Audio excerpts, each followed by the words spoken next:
Hola, buenos días a todos. Buen día.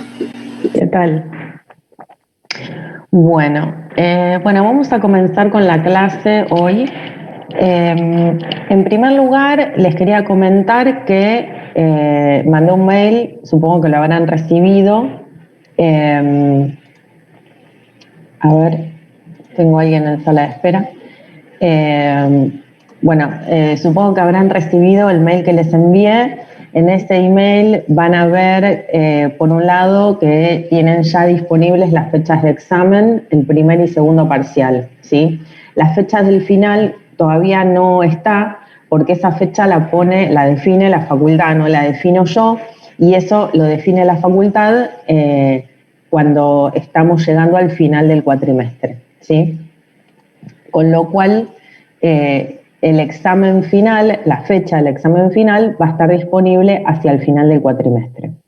No obstante eso, ya tienen las fechas de los dos primeros exámenes. Les voy a compartir el Classroom para que vean dónde está. El primer parcial sería el viernes 28 de mayo, o sea que quedan básicamente todo el mes que viene, todo el mes de mayo. Y el segundo parcial sería el martes 13 de julio, ¿sí? Y después los recuperatorios, tanto el primer como el segundo parcial, si alguno le va mal en el primero o en el segundo examen, se van a tomar el martes 20 de julio, ¿sí? Después, por otra parte, también subí, dado que me habían consultado por cuáles eran los temas que entraban para el primer parcial, en trabajo en clase tienen 4 guías de preguntas. En principio van a entrar las 4 guías de preguntas en el primer examen. Ni bien terminemos el primer examen, voy a cargar las guías de preguntas correspondientes al segundo parcial, ¿sí? Por otra parte, tengan presente que en el primer examen van a entrar las preguntas correspondientes a las guías de pregunta número 1, 2, 3 y 4 y los PowerPoint referidos a estos temas, ¿sí? Bueno, ¿alguna duda con respecto a esto?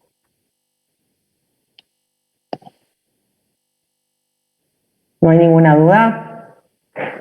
Hola, profe, yo. Hola, sí. La evaluación, ¿cómo va a ser el parcial?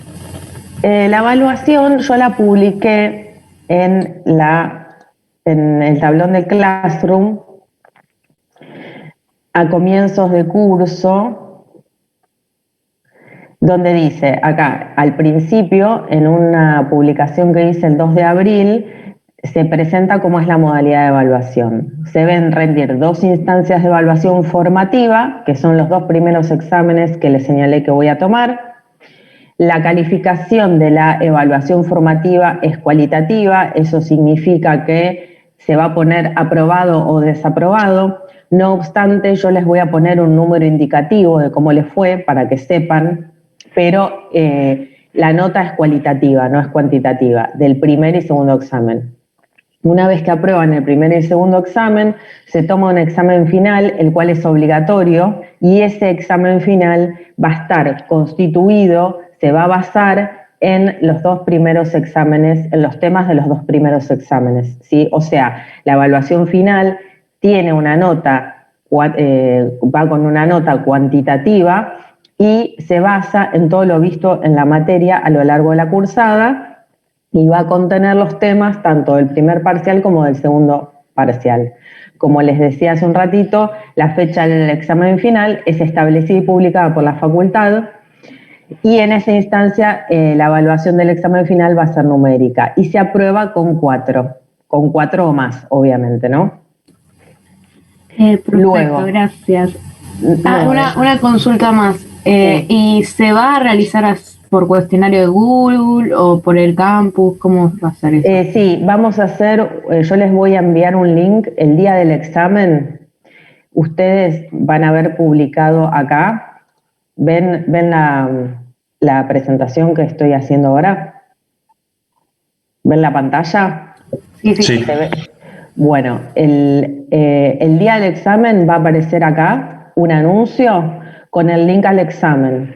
y el link al examen, como van a ver, es un link que tiene una serie de preguntas que ustedes tienen que responder, que es a través de un formulario de Google, efectivamente, ¿sí? Gracias. No, de nada. Y después, con respecto al examen final, una vez que ustedes rindieron el primer y segundo examen y lo aprobaron, en el caso de que hubiesen desaprobado alguno de los dos exámenes, pueden rendir el examen recuperatorio el día 20 de julio, ¿sí? Ahora, solamente pueden recuperar uno de los dos exámenes, no los dos. O sea, supongamos que ustedes rinden el primer parcial y les va mal, y luego rinden el segundo parcial y les va bien, bueno, ahí rinden el recuperatorio del primero. Y al revés, si rinden el primer parcial y les va bien y el segundo les va mal, ahí luego rinden el recuperatorio del segundo. Pero los recuperatorios son posteriores a las dos fechas de exámenes primeras, y para poder rendir un recuperatorio tienen que tener aprobado al menos uno de los exámenes. Después, con respecto al examen final, tienen turnos para rendir el examen final variados. Una vez regularizada la materia, es decir, una vez que aprobaron los dos exámenes que no tienen nota, pero que tienen nota cualitativa, una vez aprobados esos dos exámenes, tienen 3 turnos para rendir el examen final, ¿sí? Tienen 3 turnos.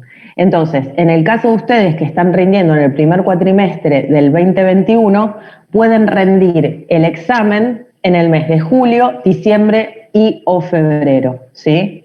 Tienen 3 posibilidades, como que tienen 3 posibilidades para rendir el examen final. Yo recomiendo que lo rindan en julio del 2021. ¿Por qué? Porque ustedes imaginen que nosotros ahora estamos cursando, estamos en abril, vamos a entrar en mayo, junio, julio. Faltan 3 meses para que ustedes rindan el examen final. De acá a 3 meses habremos cursado la materia 2 veces por semana. Si ustedes dejan pasar el examen final y lo dan en diciembre, va a pasar desde julio a diciembre sin que tengan ningún tipo de contacto con la materia. Con lo cual, siempre les recomiendo que rindan el examen final en el mes de julio, que no esperen ni hasta diciembre y menos hasta febrero, porque pierden contacto con la materia y eso implica un riesgo, digamos, ¿no? Un riesgo con respecto a cómo les puede ir en el examen. Así que yo recomiendo siempre que den en el mes de julio el examen.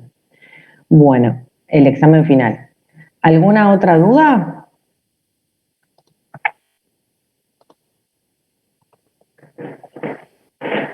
Bueno, bien. Profe, una consulta. Sí. Las clases porque veo que se graban, ¿dónde las sube o No las estoy subiendo, no las estoy subiendo porque en realidad para poder subirlas necesito tener habilitado el canal de YouTube, bajarlas, editarlas, entonces no las estoy subiendo, las grabo pero no las subo.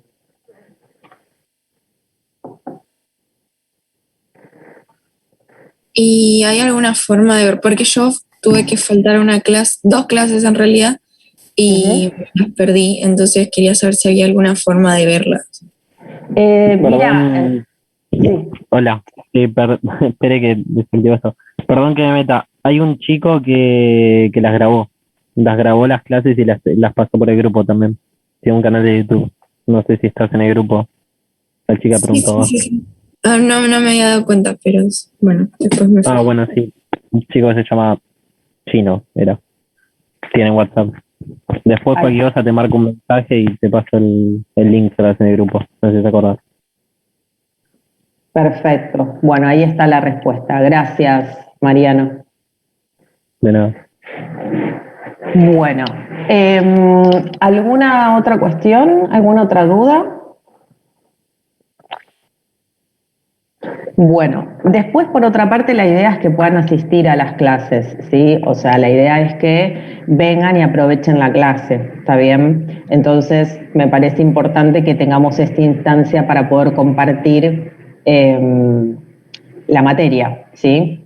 Porque si no, ya no tenemos clases a nivel presencial y si se desconectan de la materia y como mínimo no vienen a las virtuales, eso complica mucho más la cursada. Entonces yo prefiero que vengan a la clase, aunque sea la clase virtual, ¿sí? Bueno, vamos a retomar entonces, perdón, no sé si hay alguna duda. ¿Hay alguna duda?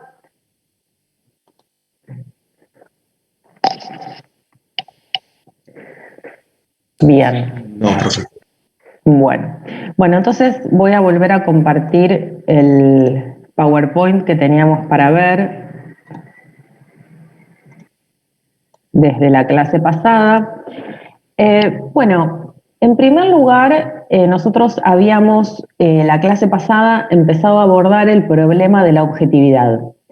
Recuerdan que habíamos visto que había 3 aspectos de la objetividad a considerar. Por un lado, nos referíamos a la capacidad del sujeto de elevarse por sobre todo condicionamiento histórico. Esa era una forma de entender la objetividad. Y esto estaba fuertemente relacionado con la capacidad de los sujetos que investigan, de los científicos, de desnaturalizar cualquier relación social, ¿no? Lo cual es bastante difícil de poder lograr en principio, ¿no? Discutíamos esto, hasta qué punto podemos desnaturalizar las relaciones económicas, ¿no? Oye, las relaciones económicas, digo, políticas, sociales, culturales, etcétera. Y por otra parte, habíamos señalado como otro aspecto de la objetividad que desarrolla Pardo, esta capacidad que tiene que tener el sujeto de elevarse por sobre todo condicionamiento subjetivo, ¿no? Y esto tiene que ver con los intereses, ¿no? O sea, que el sujeto sea capaz de independizarse de sus intereses particulares. ¿Por qué? Porque la ciencia tiene un interés de carácter universal. Ahora, fíjense, yo remarqué hoy la palabra intereses. ¿Están viendo bien la pantalla? Sí, profe. Yo remarqué la palabra interés porque fíjense que cuando hablamos de la capacidad del sujeto de elevarse por sobre todo condicionamiento subjetivo, podríamos pensar que esta capacidad se refiere a la capacidad de elevarse por sobre cualquier tipo de interés, es decir, que el científico no tenga ningún interés en general, ¿no? Bueno, no es eso lo que significa la objetividad. ¿Por qué? Porque algún interés siempre tiene el científico, aunque más no sea un interés universal relacionado con la posibilidad de conocer. Decir o plantear que los científicos tienen como objeto conocer es ya manifestar un interés.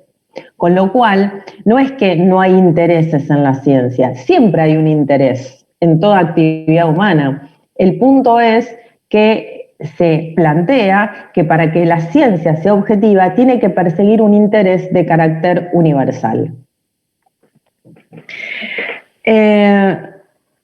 ¿Y qué significa un interés universal? Bueno, acá empiezan las complejidades, porque el interés universal se supone que está asociado al interés por la reproducción, el desarrollo de la vida y de la humanidad, y el interés particular es un interés acotado más al ámbito de una subjetividad, si se quiere, individual, o un conjunto de subjetividades, ¿no? Que tienen algún interés particular distinto al resto de la población en general. Y lo que decíamos era, yo en la clase pasada ponía un ejemplo y decía, bueno, supongamos que estamos en una situación en la cual hay contaminación ambiental o hay una situación en la cual se plantea que el glifosato es dañino para el medio ambiente y para las personas y que eso genera efectos en la salud y que hay una población que se queja de esa cuestión y que hay un conjunto de empresas que promueven el uso de glifosato porque es más económico, por lo tanto permite que las empresas sean más competitivas y que por lo tanto permite poder vender más en el exterior, supongamos, ¿no? Exportar al exterior, y que aparece la figura del científico tratando de representar o representando un interés universal. ¿Cuál sería ese interés universal? El de los pobladores.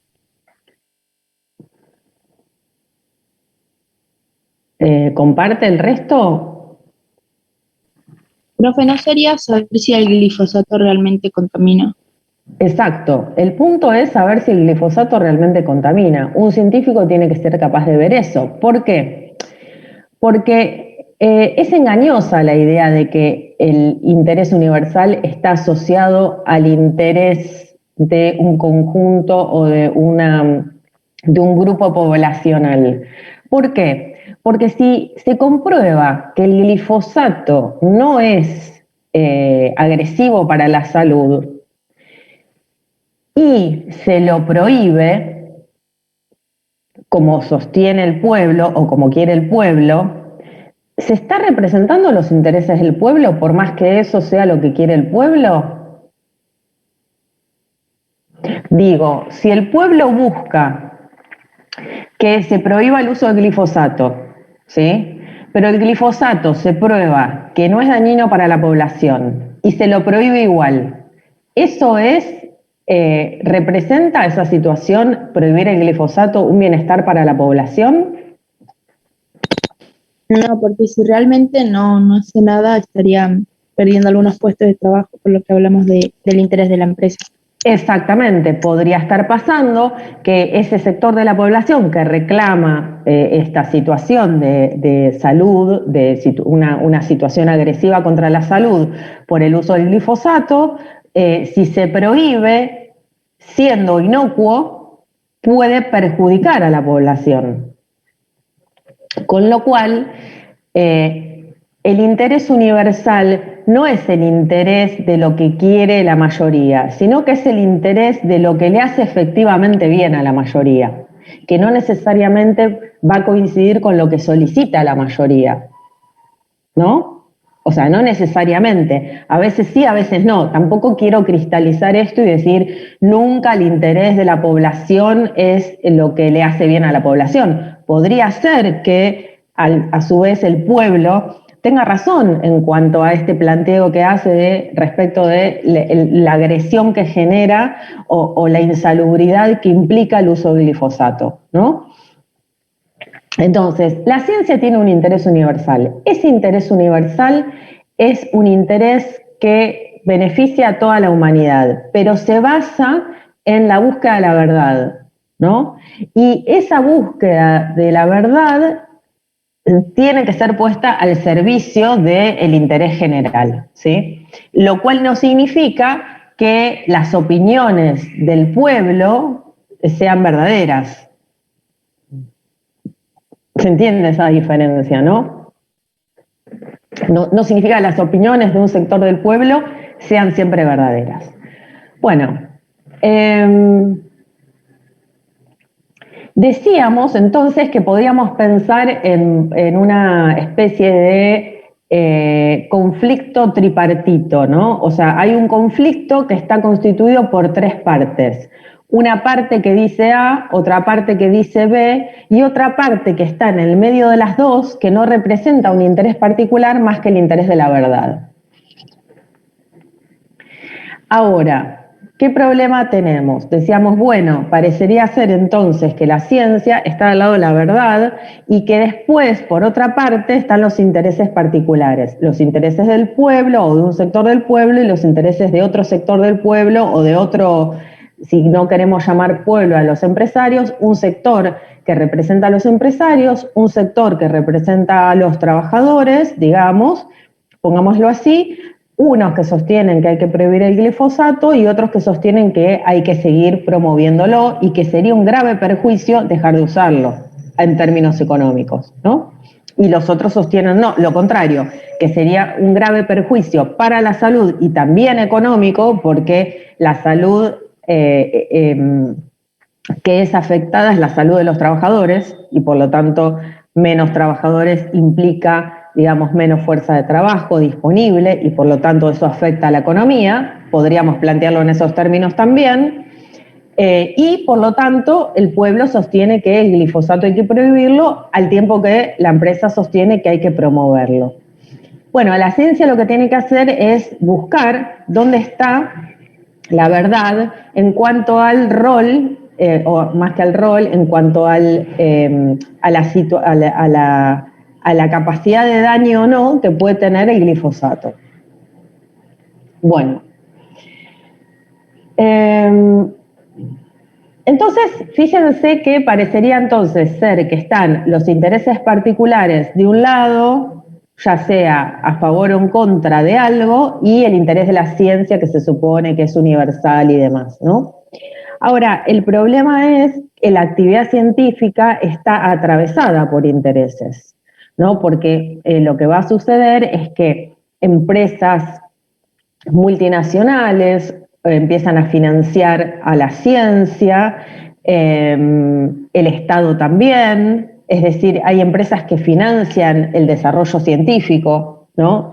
Con lo cual, uno podría decir, bueno, ¿cómo tiene que financiarse la ciencia? Se tiene que financiar a través de empresas, se tiene que financiar a través del Estado. ¿Cómo se tiene que financiar? Porque la financiación también juega un rol muy fuerte en la posibilidad de influir a la ciencia para que vaya para un lado o para el otro, ¿no? Con lo cual, acá nos encontramos con el problema de que la ciencia no está independizada ni alejada de los intereses particulares, sino que por el contrario, los intereses particulares la intervienen, aunque más no sea a través de la capacidad de financiarla, ¿no? Por eso siempre se dan estas discusiones en el marco de la universidad, de si el conocimiento, el desarrollo, la educación universitaria, la educación secundaria y demás, tiene que ser pública, ¿no? Porque el carácter público, en tanto y en cuanto es el Estado el que la financia, por decirlo de alguna manera, o la escuela pública y la universidad es parte del Estado, digamos, es financiada por el Estado, eso asegura que el conocimiento sea auténticamente científico, es decir, que se busque la verdad. ¿Por qué? Porque no hay empresas financiándolas, porque no hay sectores particulares financiándola, sino que el Estado, en tanto la representación del interés universal, se supone, esto es otra discusión que se podría abrir, el Estado, en tanto representante del interés universal, asegura, digamos, la posibilidad de que se produzca ciencia realmente, es decir, que la ciencia va a buscar conocer las cosas tal cual son, ¿no? Entonces, me parece interesante toda esta cuestión porque la pregunta por la financiación a la ciencia, al desarrollo científico, ya sea para producir educación secundaria, universitaria, para fomentar la investigación, la fuente de financiamiento que tiene que tener tiene mucha conexión con lo que la ciencia luego produce, si produce verdad o produce ideología, por decirlo de alguna manera, ¿no? Bueno, acá aparece la cuestión de los términos dicotómicos, ¿no? Está por un lado la ciencia en la búsqueda de la verdad y por otra parte la ideología. Vamos a ver a lo largo del curso, si es que abordamos el tema, hasta qué punto podemos distinguir ciencia de ideología. ¿Hasta qué punto se puede distinguir? Hay autores que sostienen que la ciencia y la ideología están estrechamente vinculadas. Pero bueno, lo veremos más adelante si es que abordamos este tema puntualmente. Van a ver que en el programa de la materia hay un apartado que relaciona ciencia con ideología, ¿no? Y ahí tenemos un autor interesante, muy interesante, que es un filósofo esloveno que se llama Slavoj Žižek, que establece una articula los conceptos de ciencia y de ideología, ¿no? Bueno, ¿alguna duda hasta acá? ¿Alguien quiere, no sé, tal vez plantear alguna cuestión en relación con el ejemplo que vimos la clase pasada? O, no sé, desarrollar alguna idea. ¿Quedó claro el punto? Obviamente que vamos a seguir avanzando con el tema y vamos a volver. Yo les había dicho que íbamos a hacer como una especie de espiral, ¿no? Todo el tiempo estamos volviendo a determinados problemas, ¿no?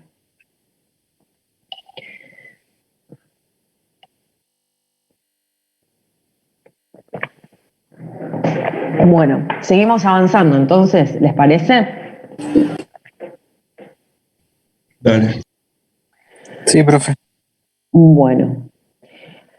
Bueno, a ver, la tercera cuestión en relación con el concepto de objetividad es el punto C, y básicamente se suele entender por objetividad la capacidad del sujeto de distanciarse lo suficiente del objeto a conocer.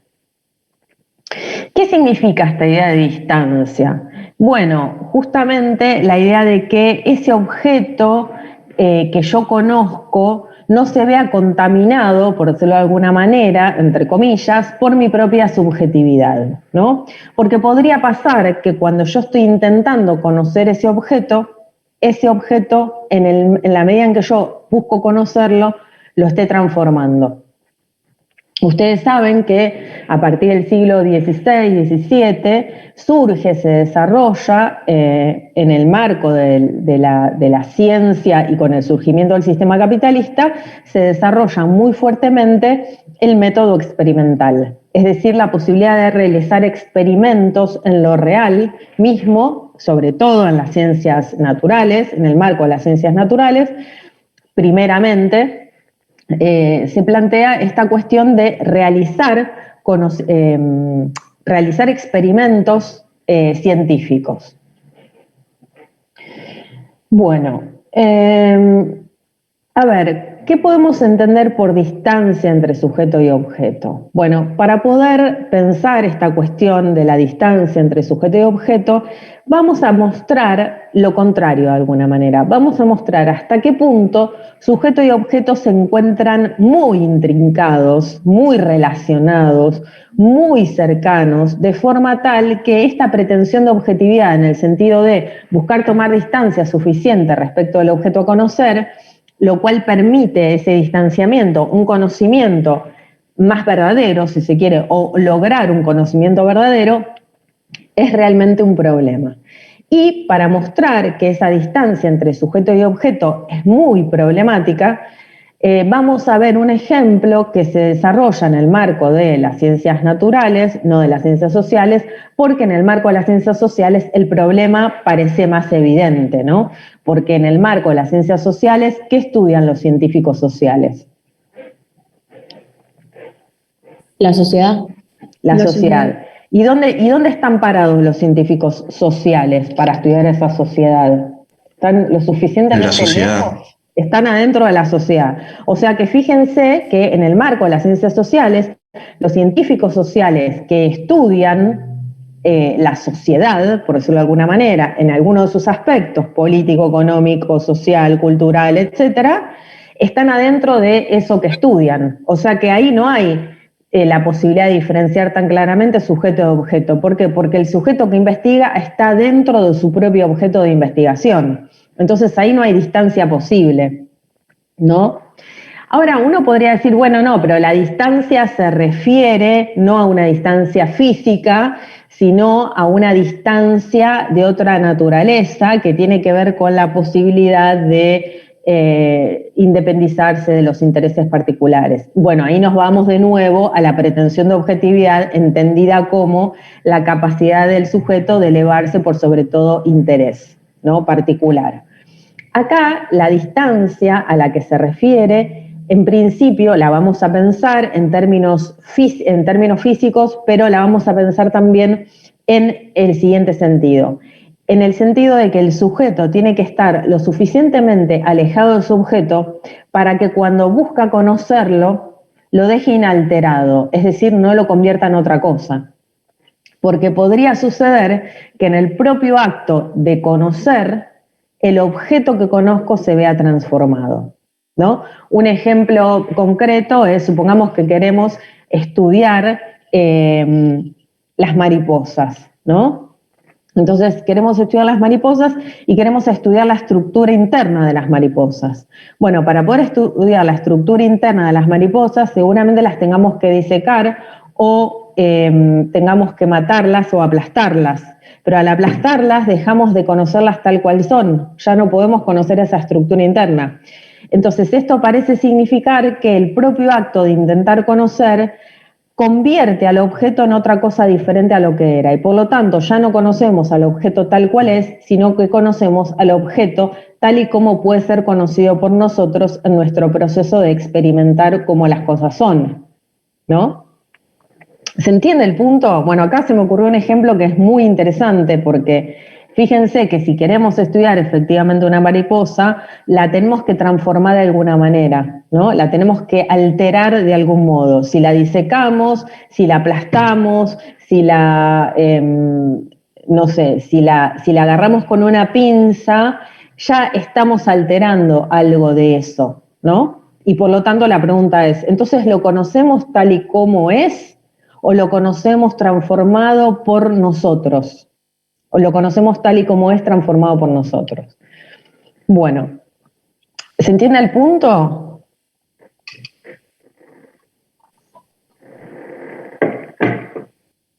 ¿Se entiende o no se entiende? A ver, alguien me escribe por ahí. Sí se entiende, profe. ¿Sí? Sí, profe, sí, sí, sí. Perfecto. Bueno, entonces lo que vamos a hacer a continuación, nos quedan 5 minutos nada más, ahora vamos a hacer un pequeño recreo, pero lo que vamos a hacer a continuación es tomar un texto de un autor, que yo lo tiene en el PowerPoint, vamos a tomar un texto de un autor que se llama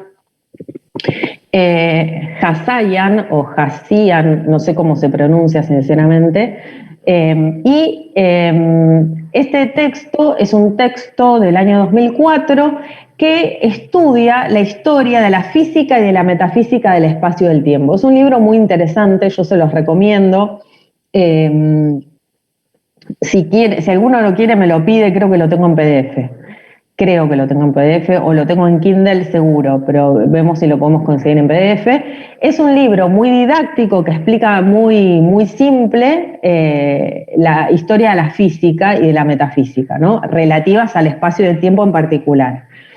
Y bueno, él a través de una frase que vamos a leer después del recreo, él lo que hace es mostrar los problemas que se presentan con respecto a la posibilidad de conocer objetivamente, cuando entendemos por conocer objetivamente tener una distancia suficiente respecto del objeto de modo tal que no lo alteremos cuando intentamos conocerlo, ¿sí? Bueno, si les parece bien, entonces hacemos el recreo, son las 7:40, retomamos a las 7:50 nuevamente y leemos el párrafo de Hasayan y lo analizamos. ¿Les parece? Sí, profe. Perfecto. Uy, ¿Qué pasó? no, me salió justo la pantalla con todo el texto. La tenía de fondo. Ah, ¿qué pantalla? Porque estaba Bueno. compartiendo con el texto que vamos a leer cuando volvamos al recreo. Ah, está bien. Yo la saqué, la acabo de sacar, pero ¿por qué? Porque la estabas grabando. No, sí, sí, sí, no hay problema, no hay problema. Igual le puedo sacar Ah, captura. ¿querés que te la comparta de nuevo o te la comparto de nuevo? No, no, no Eh, hay problema. bueno, bueno. Perfecto. Bueno, igual Me saco después, después, gracias. después la volvemos a compartir después del recreo y la leemos. Dale. ¿Les parece? Sí, sí. Bárbaro, bárbaro. Gracias. Bueno, nos vemos en 10 minutos a las 7:50.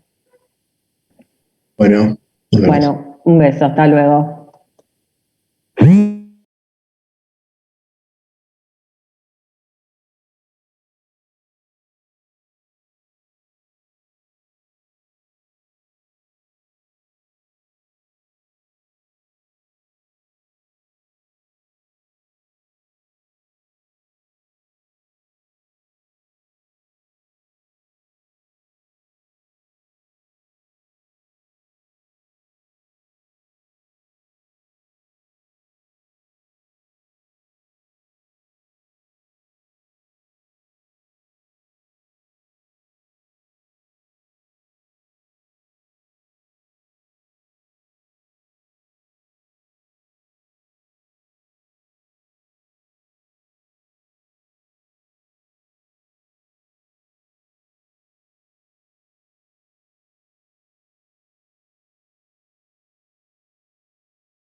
Más bien, es el tipo de experimento el que determina cómo se van a manifestar esos electrones. Este experimento contiene el misterio fundamental de la mecánica cuántica. Ustedes saben que la mecánica cuántica es aquella rama de la física que se dedica a estudiar los fenómenos a escala muy pequeña, ¿no? Entonces dice, este experimento contiene el misterio fundamental de la mecánica cuántica. Como bien lo señaló Richard Feynman, Niels Bohr reconoció la necesidad de recurrir a una descripción dual de la naturaleza, para la cual propuso el principio de complementariedad. Dos descripciones distintas y hasta contradictorias entre sí, y esto es importante, o sea, no solamente se trata de que son afirmaciones distintas, sino que también pueden llegar a ser contradictorias entre sí, se complementan para aprender la realidad.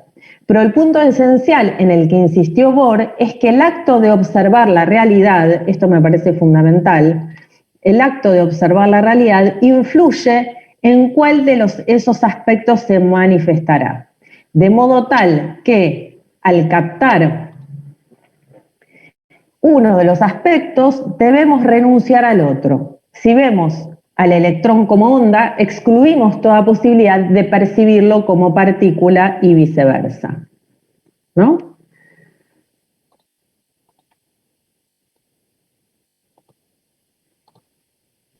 Profe, una chica estaba queriendo entrar. Sí, ya Y habilité a todos, Bueno, entonces, ¿qué nos encontramos? Bueno, el problema que tenemos es que en el propio acto de experimentar y en la propia elección, no solamente de la pregunta de investigación, sino en el propio método experimental, y si se quiere sacar la palabra método porque es problemática, en el propio proceso de hacer un experimento, de elegir un experimento, las cosas se van a comportar de una manera diferente dependiendo del experimento que hagamos. Por eso, a veces, los electrones bajo determinadas condiciones de experiencia se van a comportar como partículas y bajo determinadas condiciones de experiencia se van a comportar como ondas. Agustín levantó la mano, así que adelante, te escuchamos. Muchas gracias. Quería preguntar por qué el método es problemático. Bueno, lo vamos a trabajar un poquito más adelante, el problema del método, porque ¿qué significa la palabra método? ¿O qué entienden por método de investigación? Una serie de pasos para lograr un objetivo. Exactamente. La pregunta es si hay un único método científico, si para poder conocer científicamente se requiere primero un método o el método es posterior a la ciencia. Bueno, hay un conjunto de circunstancias que vuelven problemático el tema del método.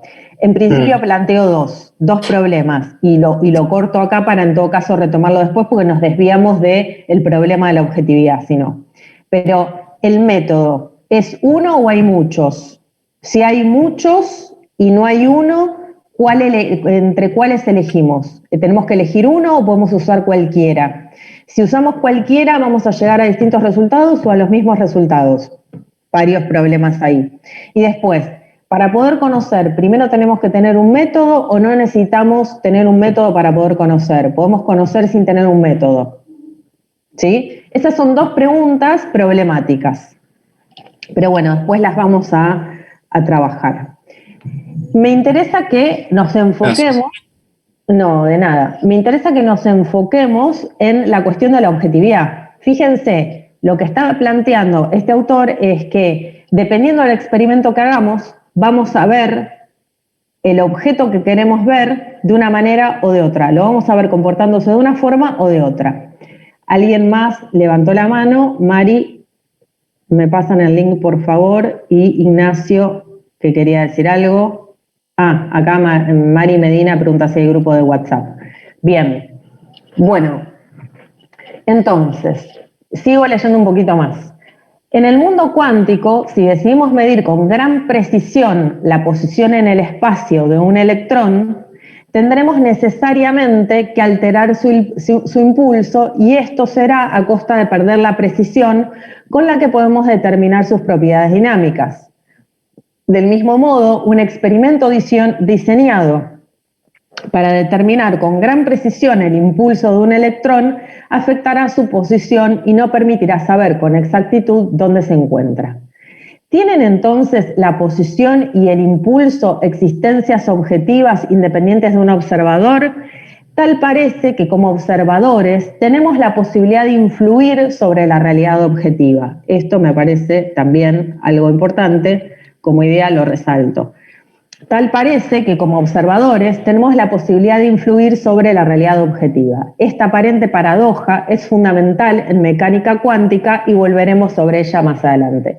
Yo traje este ejemplo porque no se refiere a las ciencias sociales, se refiere a las ciencias naturales, que se supone que son que constituyen una disciplina realmente científica y que busca la objetividad, pero resulta ser que se plantea un problema con esto, porque ¿en qué sentido podemos hablar de objetividad incluso en el marco de las ciencias físicas, ¿no? Donde si entendemos por objetividad la capacidad del sujeto de estar lo suficientemente distanciado de su objeto como para no alterarlo y conocerlo tal cual es, nos encontramos con un problema, y es que en el propio proceso de experimentar alteramos el objeto que queremos conocer, o parecería que lo alteramos, porque uno podría decir, ¿y cómo sabes que lo estás alterando si no lo conoces tal cual es, sino que lo conoces tal cual es para la subjetividad, ¿no? Y bueno, uno podría decir, no, sí, lo estoy alterando, ¿por qué? Porque dependiendo del experimento que haga, me encuentro con un objeto con determinadas características o con otro objeto con determinadas características.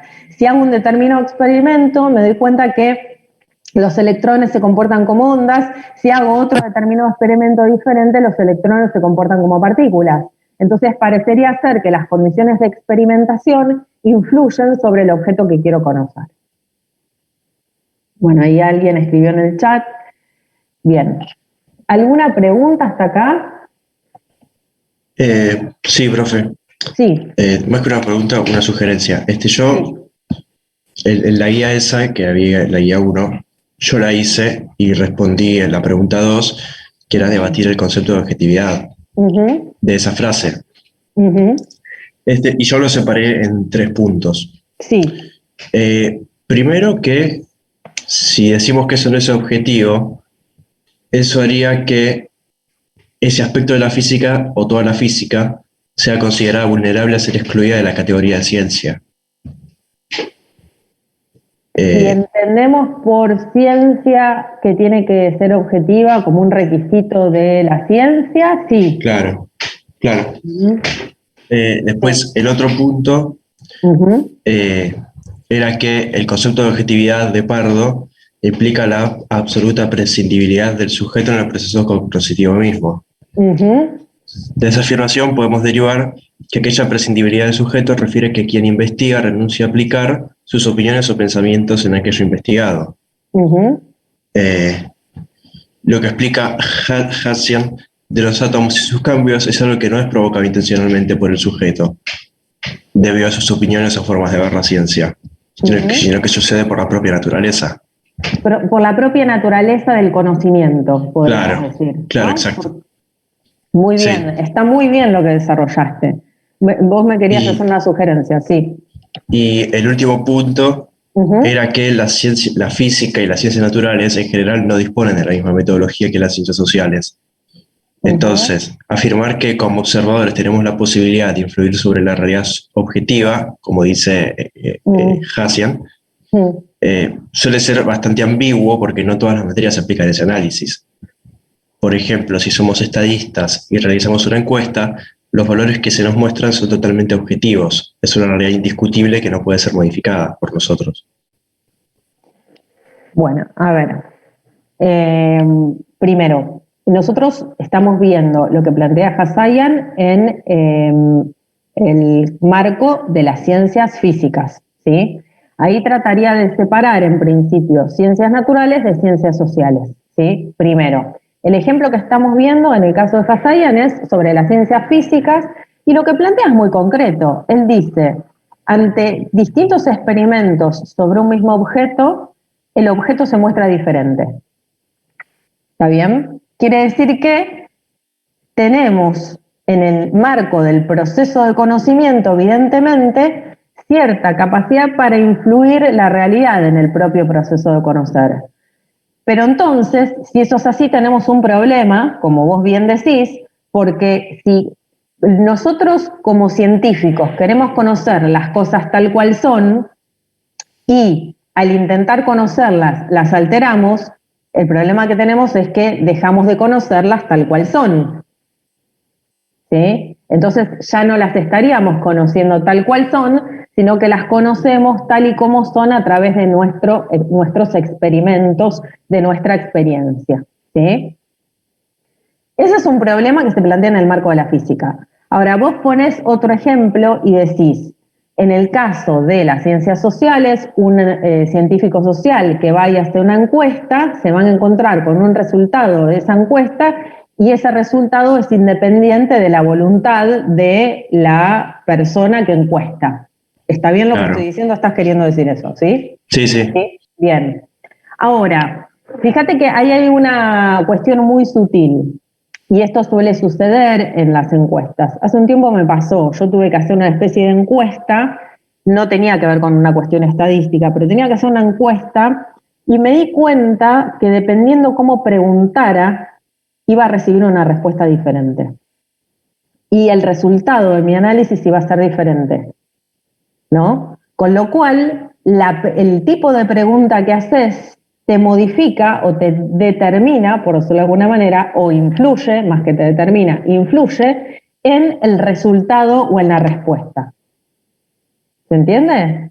Quiere decir que tenemos que ser cuidadosos con respecto a la forma en la que queremos preguntar, porque dependiendo de cómo preguntemos en tanto encuestadores, y esto creo que es el ABC de las encuestas, lo que estoy diciendo, si bien nunca hice un curso sobre encuestas ni nada por el estilo, entiendo que cuando uno pregunta, tiene que ser muy preciso con lo que pregunta, porque dependiendo cómo preguntes, la respuesta cambia. Quiere decir que el propio proceso de experimentar, es decir, la propia intervención del sujeto cuando pregunta, puede alterar la respuesta por parte del encuestado. ¿Estás de acuerdo conmigo en eso? Sí, sí. ¿Sí? O sea, si bien uno podría decir el resultado de la pregunta no depende del sujeto que pregunta, depende de algo externo al sujeto que pregunta, y en ese sentido podemos decir hay objetividad, porque no es que el sujeto influya en la respuesta, uno podría decir indirectamente influye a través de la pregunta.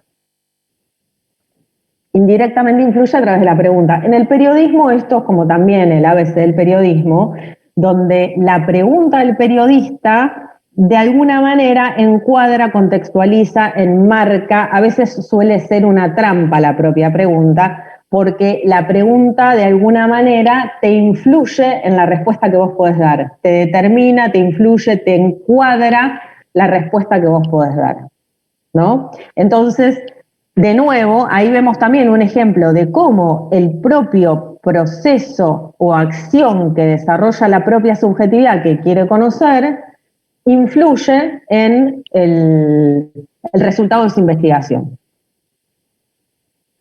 ¿Sí? Bueno, entonces, yo hasta acá me interesa plantear un problema que tiene que ver con justamente... Profe, hay un chico que quería hablar, ¿puede ser? O a mí me sale una manito. No, a mí no me salió nada. Agustín, creo Pero que si es. alguien quiere hablar, ¿Yo? adelante. Era yo. Bueno. Quería... ¿querés hablar? Sí. Ahí está. Gracias. Voy a preguntar si por argumentos como este es que en las características de la ciencia no se enumera la objetividad, sino la pretensión de serlo. Claro. Está muy bien la pregunta, está muy buena porque efectivamente Pardo habla de pretensión de objetividad, no habla de objetividad. Dice, la ciencia pretende ser objetiva. Ahora, cuando él se adentra en esa pretensión de objetividad, muestra que podemos entender, en primer lugar, el concepto de objetividad desde distintos lugares, ¿no? Volviendo a la filmina anterior, podemos entender objetividad como la capacidad del sujeto de elevarse por sobre todo condicionamiento histórico, podemos entender la pretensión de objetividad como la capacidad del sujeto de independizarse de intereses particulares para satisfacer un interés universal, o podemos entender la pretensión de objetividad como la posibilidad de que el sujeto se pueda distanciar lo suficiente respecto del objeto a conocer como para, en el proceso de conocer, no modificarlo o no alterarlo. ¿No? Bueno, a ver, sí. Ahora que volvió a leer la diapositiva sobre pretensión de objetividad, se me planteó una duda.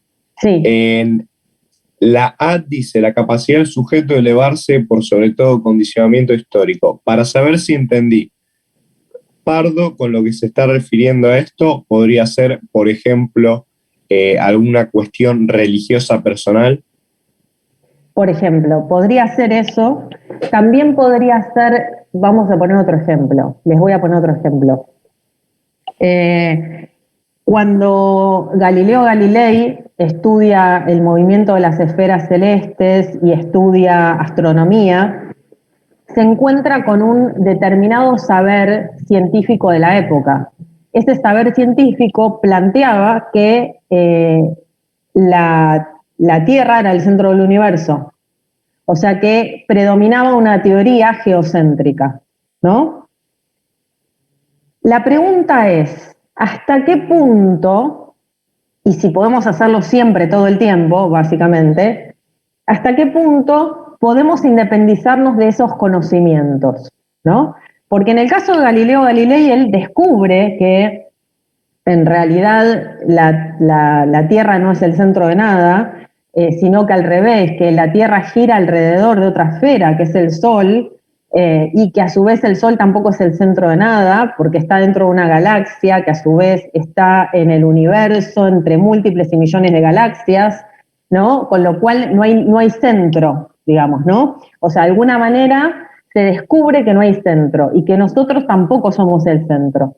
Uno podría decir, bueno, el resto de los científicos de la época era preso de ese saber instalado que planteaba que la Tierra era el centro del universo, hasta que viene alguien y rompe con eso.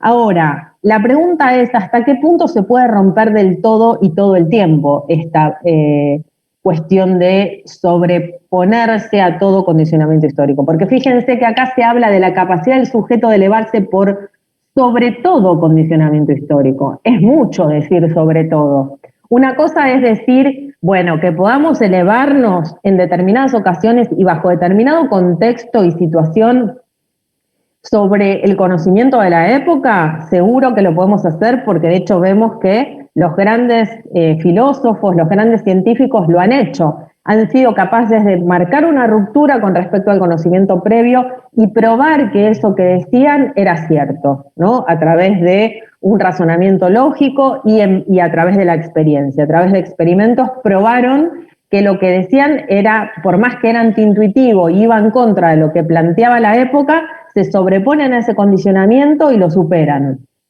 ¿sí? Ahora, el punto es que no todo el tiempo se puede hacer esto y con todo y cada vez, digamos, ¿no?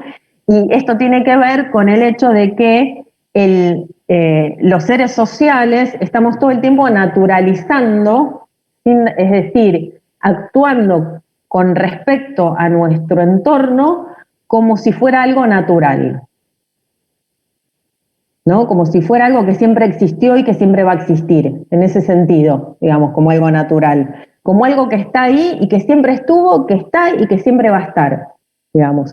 Y en realidad estamos rodeados de situaciones en las cuales pensamos que las cosas siempre fueron así, siempre serán así, y no. y en realidad son un producto social, ¿no? Por ejemplo, seguramente cuando ustedes nacieron y cuando fueron creciendo luego, se enteraron que había dinero, unos papelitos que te permiten ir al supermercado o ir a una tienda y comprar cosas con eso. Bueno, no siempre existió el dinero. Nosotros lo tenemos totalmente incorporado esto, pero el dinero es no solamente una categoría, sino un instrumento de la actividad económica relativamente nuevo en la historia de la humanidad. ¿Sí? Entonces, así, con esto que acabo de plantear como ejemplo, podemos pensar en un montón de cuestiones que solemos naturalizar y que en realidad no son naturales, sino que son parte de un momento histórico. Ahora, esta idea de que el científico tiene que sobreponerse o elevarse por sobre todo condicionamiento histórico, bueno, es medio complicado. Por ejemplo, voy a poner un ejemplo, otro ejemplo voy a poner de cómo es complicado. Hay autores, ahora no me acuerdo puntualmente el ejemplo, pero lo voy a buscar y se los voy a traer. Hay autores que, por ejemplo, tienen determinadas teorías, ¿no? Y que no las pueden probar. O sea, tienen las teorías y no las pueden probar empíricamente. ¿Por qué? Quizás porque la tecnología de la época no lo permite. O sea, porque, por ejemplo, para poder probar, no sé, que se puede vivir en otra galaxia, seguramente habría que ser capaces de llegar a esa otra galaxia. Pero la tecnología de la época no nos permite pasar de una galaxia a otra. No nos permite hacer viajes intergalácticos hoy. Bueno, tal vez en el futuro podamos y entonces va a cambiar nuestra mirada acerca del mundo. Pero hoy no podemos. Entonces, nosotros podemos tener una teoría, podemos tener una teoría brillante, pero tal vez la tecnología de la época, la propia época, nos pone un límite a lo que podemos llegar a saber. Y eso es un condicionamiento histórico. Creo que a ahí Stephen Hawking le pasó eso. ¿Cómo? A Stephen Hawking le pasó eso. A ver, ¿tenés claro el ejemplo? Porque yo lo leí hace poco, pero no recuerdo puntualmente la situación. No lo tengo claro, pero estoy casi seguro de que es el siguiente. Si alguien quiere saberlo con seguridad, tendrá que buscarlo, pero estoy casi seguro de que es el siguiente. Él dijo que de los agujeros negros emitían radiación, actualmente la llamada radiación Hawking, pero no lo pudo demostrar, sino que años después se pudo demostrar que él estaba en lo correcto y los agujeros negros emitían radiación. Uh-huh. Sí, de hecho, hay una cuestión, cuando dijiste agujeros negros, me recordé al mismo tiempo otra situación que tiene que ver con los condicionamientos de la época, por ejemplo, Einstein también, antes que Hopkins, Einstein planteó una teoría sobre la existencia de ondas gravitacionales, ¿no? O sea, había ondas en el universo gravitacionales que creo que eran producto de los agujeros negros, y es una teoría. Pero resulta ser que creo que fue, no sé si del año 2000 en adelante, no sé si fue el año 2004 y 2005, se hizo un experimento, después se los voy a mandar por mail, se hizo un experimento recién a partir del año 2000, creo que fue 2005, en Estados Unidos. Se construyó un laboratorio en dos partes diferentes del mundo para poder medir las ondas gravitacionales. Y resulta ser que pudieron medirlas y pudieron, por lo tanto, recién a partir del año 2000, a partir de los 2000, constatar la existencia de ondas gravitacionales. Esa constatación no se podía hacer antes porque la tecnología de la época no lo permitía. Y entonces ahí hay un condicionamiento histórico que no permite poder... un condicionamiento histórico, uno podría decir tecnológico, de carácter tecnológico, que no permite poder conocerlo todo y sobreponerse a la época, ¿no? Eso por un lado. y esto lo recomiendo fervientemente, voy a insistir todo lo que sea necesario para que lo vean. Hay un documental que se llama Cosmos, no sé si lo vieron. ¿Alguno lo vio? De Carl Sagan. Sí, bien, sí, exacto. Ezequiel, ¿hablaste vos? No, ¿Cómo hablé es yo. tu nombre? ¿Cómo es tu nombre? Agustín. Agustín. Bueno, excelente, Agustín, sí, es Va, efectivamente si se eso. refiere a quien dijo que es de Carl Sagan, sí, fui yo. Sí, está bien. Efectivamente, o sea, Cosmos es un documental, en realidad hay dos documentales que son excelentes, que te cuentan toda la historia del origen del universo, básicamente, ¿no? Y te muestra cómo la ciencia va avanzando con limitaciones, o sea, y muestra todo el tiempo que hay determinados autores que tienen una teoría pero que no la pueden probar porque en ese momento no había la tecnología suficiente como para poder demostrar que eso efectivamente así, y se muestra cómo la ciencia va haciendo descubrimientos de manera progresiva, que nunca nada es todo inmediato en una época, sino que el avance científico o la posibilidad de conocer científicamente implica cierta progresividad y ciertas limitaciones. Hay limitaciones, ¿no? Limitaciones históricas que tienen que ver con esto, con la capacidad de poder probar lo que uno está diciendo. Ahí tenemos una limitación tecnológica, pero también con la posibilidad de poder darnos cuenta de algo, incluso, ¿no? ¿Por qué? Porque estamos atravesados por un montón de prejuicios de la época, que a veces no nos permiten ver claramente un problema, ¿no? O no nos permiten ver claramente la naturaleza de un problema. Así que bueno, sí, tenemos estos tres aspectos del concepto de objetividad que son problemáticos. Y eso era lo que yo quería dejar planteado hoy. Si bien nosotros vamos a avanzar sobre este problema, vamos a ver que hay un autor muy importante, que es Hegel, que aborda esta cuestión de la objetividad y del problema del método, que hace un ratito hablamos un poco de esto, pero también de la objetividad, de esta cuestión de problemática que se produce cuando queremos conocer y nos damos cuenta que estamos alterando ese objeto que queremos conocer y que por lo tanto no lo podemos conocer tal cual es, pero si no lo podemos conocer tal cual es, entonces la ciencia no es posible, porque justamente la ciencia busca conocer las cosas tal cual son, no las cosas tal cual son alteradas por el sujeto, ¿no? Porque si la quiero conocer y en el proceso de conocer la altero, la dejo de conocer tal cual es y por lo tanto no la conozco. Y si no la conozco, no estoy haciendo ciencia. Entonces, es un problema, o sea, es una paradoja esta situación que se genera en el marco del propio proceso científico y en el propio objetivo de la ciencia, que es conocer las cosas tal cual son. Bueno. Claro, justamente hay veces, o por la naturaleza del método, o si no por las herramientas, no se pueden conocer las cosas exactamente tal cual son. Y eso es una realidad. Entonces, no por eso hay que, digamos, desmerecer a la ciencia. Bueno, esto, a ver, tiene derivaciones, esto que estamos diciendo. Hay filósofos que se posicionan con respecto a este problema planteando que no se puede conocer, ¿no? O sea, va a haber filósofos, sobre todo los filósofos posmodernos, van a decir que no es posible conocer. Ya en la antigüedad, en el siglo IV antes de Cristo, había filósofos que planteaban que no se podía conocer, que nada es, y si se pudiera conocer, no se podría comunicar. Algo así decía uno de los filósofos escépticos con respecto a la posibilidad de conocer. A ver, voy a decir la frase tal cual la manifestó en su momento. Si me aguardan un segundito, que la busco.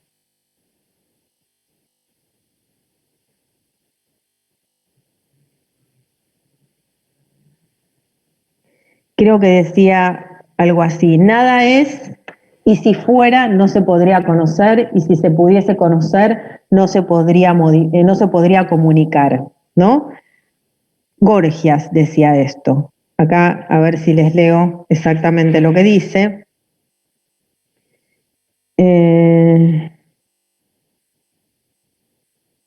Bueno, a ver si lo encuentro. Nada existe, dice. si algo existiera no podría ser conocido por el hombre.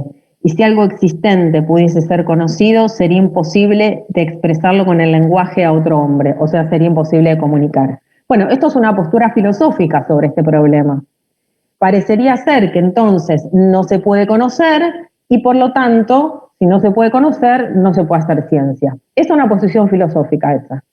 Lo que nosotros vamos a ver en el curso de las clases que vienen es qué posición filosófica sobre este problema adoptan autores que a mí me interesan mucho trabajar y me interesa mucho que ustedes los conozcan, como Hegel, que en el siglo XIX hace en su famoso libro La fenomenología del espíritu una exposición brillante sobre este problema.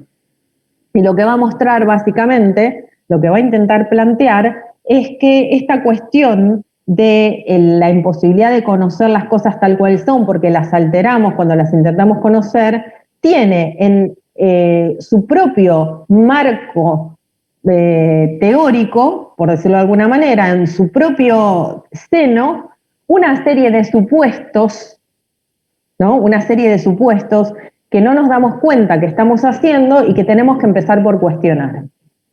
¿Sí? O sea, decir que en el propio proceso de conocer alteramos lo que queremos conocer y por lo tanto nos alejamos del objetivo que es conocer, supone una serie de cosas que tendríamos que empezar por cuestionar. Es decir, estamos de alguna manera prejuzgando o suponiendo dadas una serie de condiciones que tendríamos que discutir. ¿Sí? Esto lo vamos a ver más adelante. No obstante eso, me interesaba que hoy podamos plantear el problema.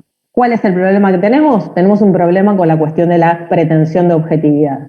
Veamos cómo la historia de la filosofía se enfrenta a este problema. ¿Sí?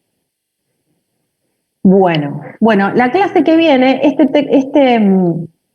este texto que les leí, este párrafo que les leí sobre Hassayan,